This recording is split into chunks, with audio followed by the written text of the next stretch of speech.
Kaliyar saint Mary's higher secondary സ്കൂളിൽ അന്താരാഷ്ട്ര ലഹരി വിരുദ്ധ ദിനാഘോഷവും വിദ്യാരംഗം കലാസാഹിത്യ വേദിയുടെ ഉദ്ഘാടനവും നടന്നു. അന്താരാഷ്ട്ര നീന്തൽ താരം ബേബി വർഗീസ് പരിപാടി ഉദ്ഘാടനം ചെയ്തു.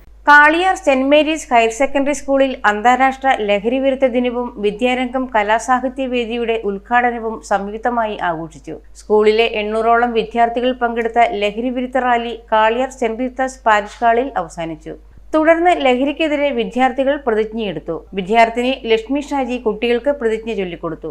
തുടർന്ന് പാരിഷ് ഹാളിൽ വിദ്യാരംഗം കലാസാഹിത്യ വേദിയുടെ ഉദ്ഘാടനം നടന്നു. ഓഷ്യൻമാൻ നീന്തൽ ചാമ്പ്യൻഷിപ്പിൽ സ്വർണം നേടിയ അന്താരാഷ്ട്ര നീന്തൽ താരം ബേബി വർഗീസ് പ്രോഗ്രാം ഉദ്ഘാടനം ചെയ്തു.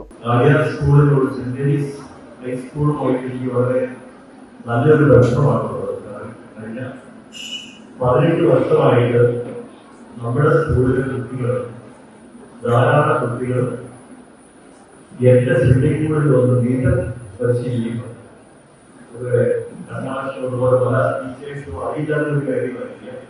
അസിസ്റ്റന്റ് വികാരി ഫാദർ ആന്റണി ചെറുവള്ളിൽ പ്രോഗ്രാമിന് അധ്യക്ഷനായി. മ്യൂസിക് അധ്യാപിക രേണുക രഞ്ജിത്ത് മുഖ്യപ്രഭാഷണം നടത്തി.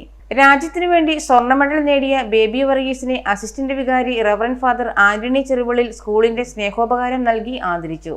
സ്കൂൾ ഹെഡ് മാസ്റ്റർ ജോ മാത്യു സ്വാഗതവും വിദ്യാരംഗം കലാസാഹിത്യ വേദിയുടെ കൺവീനർ രാജേഷ് കുമാർ നന്ദിയും പറഞ്ഞു. തുടർന്ന് സ്കൂളിലെ കുട്ടികളുടെ വിവിധ കലാപരിപാടികളും കരാട്ട അഭ്യാസങ്ങളും അരങ്ങേറി. News bureau, Kaliyar.